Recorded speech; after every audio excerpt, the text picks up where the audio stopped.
Hello दोस्तों, आप सभी का स्वागत है आपके अपने YouTube channel diploma in chemical engineering में। तो आज हम 5th सेमेस्टर के मास ट्रांसफ़र ऑपरेशन सेकंड सब्जेक्ट के प्रीवियस ईयर क्वेश्चन के मोस्ट इम्पोर्टेंट क्वेश्चन जो हैं तो इनके हम डिस्कस करेंगे। तो प्रीवियस ईयर में आया हुआ क्वेश्चन है, फर्स्ट क्वेश्चन है, describe the process of distillation with suitable example. Question है, describe the process of distillation with suitable example. ये क्वेश्चन मोस्ट इम्पोर्टेंट है, जो हो सकता है आने वाले एग्ज़ाम में देखने को मिले। तो चलिए, डिस्टिलेशन क्या होता है? वह यूनिट ऑपरेशन जिसमें किसी बाइनरी मिक्सचर को उनके boiling point difference and relative volatility के बेस पर थर्मल एनर्जी का यूज करके उनको सेपरेट मतलब कि अलग अलग करते हैं। इस प्रोसेस को डिस्टिलेशन कहते हैं। एक बार फिर से देख लेते हैं इसकी डेफिनेशन क्या होती है। वह यूनिट ऑपरेशन जिसमें किसी बाइनरी मिक्सचर को उनके boiling point difference and relative volatility के बेस पर उनको थर्मल एनर्जी का यूज करके उनको सेपरेट करना ही डिस्टिलेशन कहलाता है। अब इसके एग्जाम्पल क्या होंगे? एग्जाम्पल जैसे सेपरेशन ऑफ गैसोलीन, मतलब कि गैसोलीन को सेपरेट करना, kerosene and lubricating oil from crude oil से इनको सेपरेट किया जाता है। डिस्टिलेशन के प्रोसेस बात करते हैं, जो वही फर्स्ट क्वेश्चन में है। डिस्टिलेशन के प्रोसेस, ये हमारा फर्स्ट प्रोसेस है। इसमें फीड को इंटर किया जाता है। ये हमारा डिस्टिलेशन कॉलम है। जो फीड इसमें आता है और इसमें स्टीम दी जाती है। जो स्टीम के द्वारा फीड जो है वो वेपर फॉर्म में ऊपर जाता है और ऊपर कंडेंसर लगा होता है। कंडेंसर में जाकर ये कंडेंस हो जाता है। कंडेंसर से प्राप्त वेपर को रिसीवर टैंक में प्राप्त कर लिया जाता है। तो चलिए देखते हैं इसमें। इस मेथड में फीड को एक सर्टेन टेम्परेचर तक हीट करके प्रेशर को कम करके कॉलम में भेज देते हैं। इस प्रोसेस में फीड को एक सर्टेन टेम्परेचर तक हीट करके प्रेशर को कम करके कॉलम में भेज देते हैं, जिसे हाई वोलाटाइल कंपोनेंट के वेपर टॉप से प्राप्त होते हैं। इन्हें कंडेंस करके टॉप से डिस्टिलेट के रूप में प्राप्त कर लेते हैं।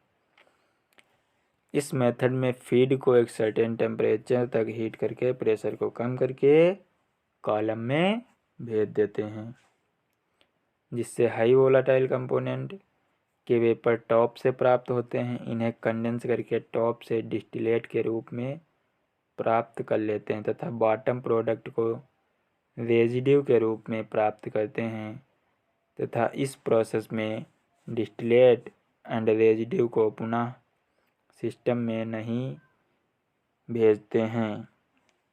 जो ये प्रोसेस है इसमें मतलब कि रिसाइकिल की क्रिया नहीं होती है।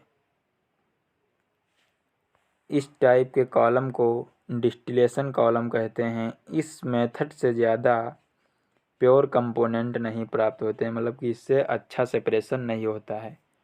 अब सेकेंड मेथड के बारे में बात करते हैं। सेकेंड है हमारा, इस मेथड में डिफरेंस यह होता है कि प्राप्त टॉप प्रोडक्ट का कुछ भाग रिफ्लक्स के रूप में पुनः सिस्टम को भेज दिया जाता है। मतलब कि इसमें उस वाले से इसमें डिफरेंस क्या है कि जो प्राप्त प्रोडक्ट होता है उसे रिफ्लक्स के लिए पुनः भेज दिया जाता है सिस्टम में। इस प्रकार हम इस मेथड से प्योर प्रोडक्ट प्राप्त कर सकते हैं। इस टाइप के कॉलम को रेक्टिफिकेशन कॉलम या फ्रैक्शनेशन कॉलम भी कहा जाता है या कहते हैं, आप कुछ भी लिख सकते हैं। हमारा सेकंड क्वेश्चन है जो प्रीवियस ईयर पेपर से लिया गया क्वेश्चन है, तो हमारा फर्स्ट का जो है बी नंबर है। तो बी नंबर में क्वेश्चन दिया है आपका एक्सप्लेन द फॉलोइंग। फर्स्ट दिया है राउल्ट्स लॉ एंड सेकंड दिया रिफ्लक्स रेशियो। तो हम बात करते हैं राउल्ट्स लॉ की। तो हमारा फर्स्ट है राउल्ट का नियम। राउल्ट का नियम, राउल्ट के नियमानुसार according to Raoult's law, constant temperature पर सॉल्यूशन में प्रेजेंट किसी वाष्पशील कंपोनेंट का पार्शियल प्रेशर उस कंपोनेंट के मोल फ्रैक्शन के समानुपाती होता है। एक बार फिर से हम इसको देखते हैं कि राउल्ट के नियमानुसार कांस्टेंट टेम्परेचर पर सॉल्यूशन में उपस्थित किसी वाष्पशील कंपोनेंट का पार्शियल वेपर प्रेशर यानी कि आंशिक वाष्प दाब उस कंपोनेंट के मोल फ्रैक्शन यानी कि मोल प्रभाज के समानुपाती या डायरेक्टली प्रोपोर्शनल होता है। राउल्ट के नियमानुसार P A directly proportional X A P A equal to P not A into X A. Similarly P B directly proportional X B P B equal to P not B into X B. इसे हम इस तरह भी define कर सकते हैं कि जो राउल्ट का लॉ है, किसी दिए गए टेम्परेचर पर सॉल्यूशन के किसी घटक का यानी किसी कंपोनेंट का आंशिक वाष्प दाब यानी कि पार्शियल वेपर प्रेशर मोल प्रभाज को इंग्लिश में मोल फ्रैक्शन कहते हैं, मोल प्रभाज तथा इस घटक के वाष्प दाब यानी वेपर प्रेशर के गुणनफल के बराबर होता है। यदि इफ सॉल्यूशन का टोटल वेपर प्रेशर PS हो तो PS equal to PA plus PB, जो हमारा ऊपर PA और PB का मान आया इसे हम ऐड कर देंगे तो हमारा PS निकल आएगा, जो सॉल्यूशन का टोटल वेपर प्रेशर होगा। इसे PS का मतलब बिलियन का कुल वाष्प दाब। तो ये हमारा राउल्ट का नियम था। अब सेकंड टर्म दिया था रिफ्लक्स रेशियो। रिफ्लक्स रेशियो जो है ये डिस्टिलेशन कॉलम में आपको देखने को मिलता है। तो चलिए हम देखते हैं रिफ्लक्स रेशियो क्या होता है।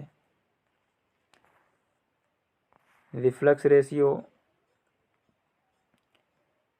रिफ्लक्स एंड डिस्टिलेट के रेशियो को रिफ्लक्स रेशियो कहते हैं। इसे R से डिनोट करते हैं, denoted by R। Reflux and distillate के रेशियो को रिफ्लक्स रेशियो कहते हैं। इसे हम R से प्रदर्शित करते हैं, R इक्वल टू L/D, जहाँ L equal to reflux mole upon D equal to distillate mole होता है।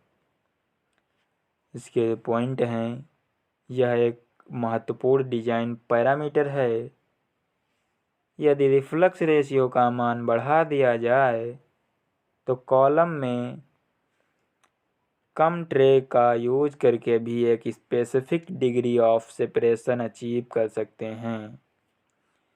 इस पॉइंट का मतलब है कि यदि हम डिस्टिलेशन कॉलम में ट्रे की संख्या बढ़ा दें, इसका मतलब जो है कि हम रिफ्लक्स रेशियो का मान बढ़ा दें, तो मतलब कि कॉलम में कम ट्रे की आवश्यकता होगी और कम ट्रे से भी एक अच्छा सेपरेशन किया जा सकता है। सेकेंड पॉइंट है हमारा, जब रिफ्लक्स रेशियो का मान इनफाइनाइट हो तो सबसे कम ट्रे की आवश्यकता होगी। ये इस पॉइंट का मतलब है कि जब हम डिस्टिलेशन कॉलम में रिफ्लक्स रेशियो का मान बढ़ा दें, मतलब कि इतना बढ़ा दें कि इनफाइनाइट हो जाए, और उस केस में बहुत ही कम नंबर ऑफ ट्रे की आवश्यकता होती है। थर्ड हमारा है क्वेश्चन जो पेपर में आया था, फर्स्ट का सी है। फर्स्ट का सी नंबर क्वेश्चन है हमारा, in brief steam distillation and azeotropic distillation, कि आपको स्टीम डिस्टिलेशन और एजियोट्रॉपिक डिस्टिलेशन के बारे में पेपर में लिख के आना है। तो स्टीम डिस्टिलेशन के बारे में देख लेते हैं हम। ये हमारा एक डिस्टिलेशन कॉलम है। इसमें हम फीड को इंटर करते हैं, और ये हमारा हीटिंग सोर्स स्पार्जर लगा होता है, और ये हमारा स्टीम कोयल लगा होता है, और ये स्टीम कंडेंसेट होता है। यहाँ से स्टीम को इंटर किया जाता है जिससे फीड का वेपर बनता है। जो हाई बॉइलिंग पॉइंट वाला कंपोनेंट होता है उसका वेपर बन के कंडेंसर में जाता है। कंडेंसर का काम कूलिंग करना होता है, जो वेपर को कंडेंस करता है, यानी ठंडा करता है, ठंडा करके लिक्विड फॉर्म में चेंज करता है। जो कंडेंसर से प्राप्त होता है उसे हम रिसीवर टैंक में प्राप्त कर लेते हैं, और जो शेष प्रोडक्ट रह जाता है उसे हम कॉलम के बॉटम से रेजिड्यू के रूप में प्राप्त कर लेते हैं। तो चलिए देखते हैं कि इसमें हमें एग्जाम में कैसे लिखना है। स्टीम डिस्टिलेशन का यूज निम्न के लिए किया जाता है, मतलब कि स्टीम डिस्टिलेशन का यूज किस प्रकार किया जाता है। फर्स्ट पॉइंट हमारा है, इस प्रोसेस का यूज किसी बाइनरी मिक्सचर से थर्मली अनस्टेबल सब्सटेंस को सेपरेट करने के लिए किया जाता है। सेकेंड पॉइंट है हमारा, वेस्ट वाटर से वाष्पशील इम्प्योरिटीज को सेपरेट करने के लिए भी स्टीम डिस्टिलेशन का यूज किया जाता है। चलिए अब हम देखते हैं कि स्टीम डिस्टिलेशन के बारे में आपको कैसे लिखना है पेपर में। आप पेपर में जैसा परफॉर्मेंस करेंगे वैसा आपका रिजल्ट आएगा। चित्र के अनुसार ये जो हमारा फिगर है इसके अकॉर्डिंग लिक्विड मिक्सचर को डिस्टिलेशन कॉलम में फीड को भर दिया जाता है।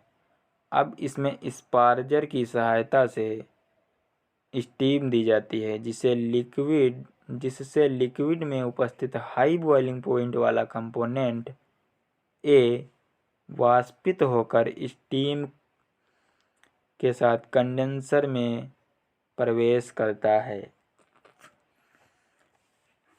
चित्र के अनुसार लिक्विड मिक्सचर को डिस्टिलेशन कॉलम में फीड को भर दिया जाता है।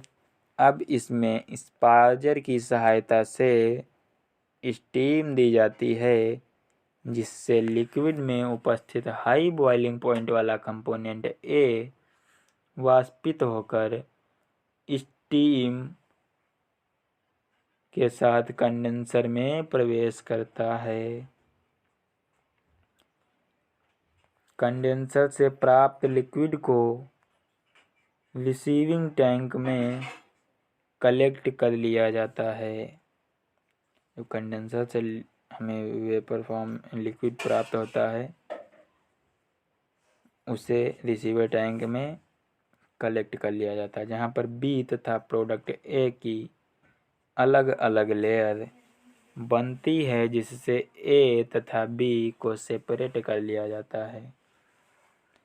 डिस्टिलेशन कॉलम में सफिशिएंट एनर्जी के लिए स्टीम कोयल की सहायता से भी एनर्जी प्रोवाइड की जाती है। इसमें जो कोयल लगा होता है या स्टीम कोयल होता है, अगर इस वजह से स्टीम कुछ मात्रा कम रह जाती है तो इसे हम कोयल की सहायता से भी हम स्टीम को इनलेट करते हैं।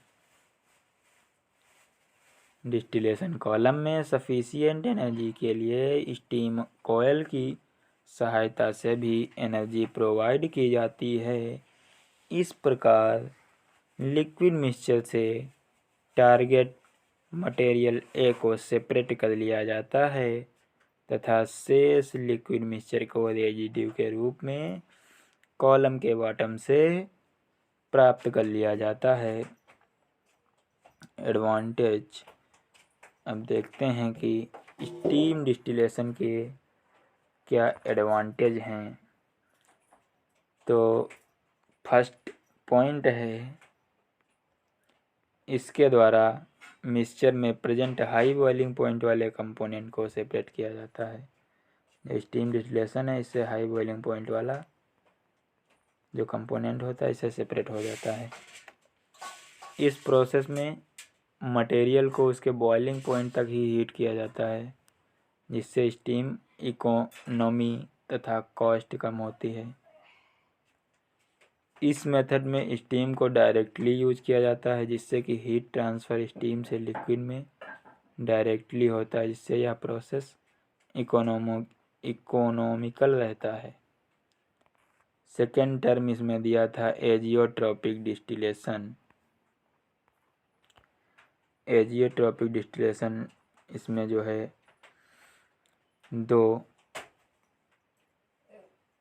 कॉलम होते हैं, ये ए है ये बी है, ये पंप लगे होते हैं और चलिए देखते हैं इसको हम।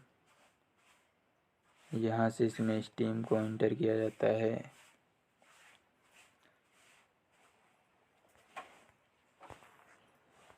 जब किसी बाइनरी मिक्सचर को इंडस्ट्रीज में सिंपल डिस्टिलेशन के द्वारा अलग मटेरियल में डिवाइड किया जाता है तो मिक्सचर में दो या दो से अधिक कंपोनेंट का बॉइलिंग पॉइंट अप्रॉक्स सेम हो तो सिंपल डिस्टिलेशन के द्वारा अलग नहीं किया जा सकता। इसमें जो है अगर कोई कंपोनेंट हैं ए और बी, इनका जो है बॉइलिंग पॉइंट लगभग सेम है, जैसे कि ए का बॉइलिंग पॉइंट 99 है एंड बी का जो है 99.99 है, तो इस केस में हम स्टीम डिस्टिलेशन के द्वारा इसका हम सेपरेशन नहीं कर सकते हैं, इसलिए हम एजियोट्रॉपिक डिस्टिलेशन का यूज करते हैं। तो इस प्रकार के बाइनरी मिक्सचर को सेपरेट करने के लिए एक थर्ड कंपोनेंट को ऐड करते हैं जो कि मिक्सचर में रिलेटिव वोलेटिलिटी को बढ़ा देता है। ये इनमें जो है हम थर्ड कंपोनेंट यूज करते हैं, जैसे ए प्लस बी है तो इसमें सी ऐड करते हैं जिसे एंट्रेनर कहते हैं। चलिए देखते हैं आगे। जो थर्ड कंपोनेंट का यूज करते हैं उसे एंट्रेनर कहते हैं। एंट्रेनर को एजियोट्रोपिक एजेंट के नाम से भी जाना जाता है। यह एजेंट डिस्टिलेशन के किसी भी मेथड द्वारा अलग किया जा सकता है। जो थर्ड कंपोनेंट यूज किया जाता है इसको हम भी हमारा सेपरेशन होने के बाद भी हमें सी को सेपरेट करना पड़ता है, तभी हमारा पूरा सेपरेशन हो पाता है। तो डिस्टिलेशन का वह प्रोसेस जिसमें कंप्लीट सेपरेशन को प्रवाहित करने के लिए बाइनरी मिक्सचर में थर्ड कंपोनेंट ऐड किया जाता है, जिसे एजियोट्रोपिक डिस्टिलेशन कहते हैं। एग्जाम्पल समझते हैं हम कि एजियोट्रोपिक डिस्टिलेशन में कैसे सेपरेशन होता है। इसमें कोई मिक्सचर वो है ग्लाइसियल एसिटिक एसिड को सेपरेट करने के लिए एस्टर को एंट्रेनल सॉल्वेंट के रूप में यूज करते हैं, जो वाटर के साथ एजियोट्रोप बना लेता है। इसमें एंट्रेनर की जगह पर एस्टर का प्रयोग किया जाता है। चित्र में कॉलम फर्स्ट से ग्लेशियल एसिटिक एसिड प्राप्त होता है तथा सेकेंड कॉलम से वेट सेपरेट किया जाता है। वेस्ट नहीं, यहाँ पर वाटर होगा तो वाटर सेपरेट किया जाता है। यहाँ पर लिखने में थोड़ा मिस्टेक हो गया। तो हमारी वीडियो यहीं पर समाप्त होती है। अगर आप सभी को वीडियो अच्छी लगी हो या हेल्पफुल लगी हो तो वीडियो को लाइक करें और हमारे चैनल को सब्सक्राइब करें, अपने दोस्तों में शेयर करें। चैनल को सब्सक्राइब करें ताकि आने वाली सभी वीडियो का नोटिफिकेशन आपको सबसे पहले मिले। तो चलिए अब हम मिलते हैं नेक्स्ट पार्ट में। तब तक के लिए जय हिंद, जय भारत।